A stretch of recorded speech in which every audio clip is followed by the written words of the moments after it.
Azərbaycanın şimal bölgələrində sünnilər daha çoxdur. Mənə keçən səfər dedilər ki, o vaxt Rusun vaxtında ki, biraz əzadarlıq, məsələn, şiələr əza saxlayırlar İmam Hüseynə. Maneələr olanda bizdə sünnilər qayıdıb deyirdilər ki, gəlin bizim məscidimizdə əzadarlıq edin. Yəni o qədər yaxın idilər həm şiələr, həm sünnilər. Və 90-lardan sonra ki, indi Azərbaycan müstəqillik qazanandan sonra bəzi dövlətlərin burada marağı yarandı və bazar qurmağa çalışdılar. Xüsusilə müharibədən çıxmış Azərbaycan xalqı bilirlər ki, hələ iqtisadiyyat odur, budur. Hamı gəldi, yardımlar adı ilə təşkilatlar açdılar. Və onunla da paralel öz əqidələrini yer etməyə başladılar və dövlət formalaşana qədər ki, bütün bu sistem artıq iş işdən keçmişdi. Artıq biz oradan görürük ki, məzhəb qarşıdurmaları başlayır. Tanışım var idi, qayıdıb mənə deyirdi ki, Fərid, mən məhəllədə otururdum, yetənə yetirdim, yetməyənə daş atırdım, dava edirdim, söhbət edirdim. Elə ki, gəldim ibadətə, namaza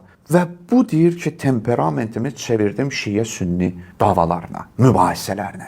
Yəni, din mənim neyimisə dəyişdirmədi, mən onu dəyişdirdim. Və bu günləri kim radikalizmlə özünü tanıtırırsa, siz onların keçmişinə baxın, namaz qılmayan vaxtlarına. Görəcəksiniz ki, o ya məhəllədə kiminləsə dalaşqan olub, ya filan. Kullun ya'məlu əla şakiləti.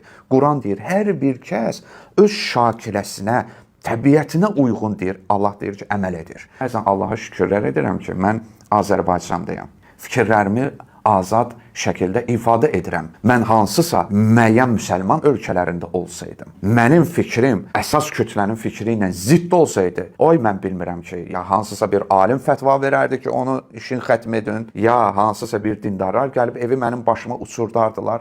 İndi müəyyən qədər Azərbaycanda məcburdular ki, o radikallar belə tolerantlığa nəzarət eləsinlər, belə bir şərait varsa, bu şəraiti də biz qorumağa çalışmalıyıq. Məsələn, Türkiyə olsun, İraq olsun, İran olsun, başqa müsəlman ölkələri bu prosesləri çoxdan keçiblər. Siyasi İslam olsun, liberal İslam olsun, nə bilim, ənənəvi İslam olsun və s. və s. adların. Azərbaycan isə təzədir. Təzə keçir.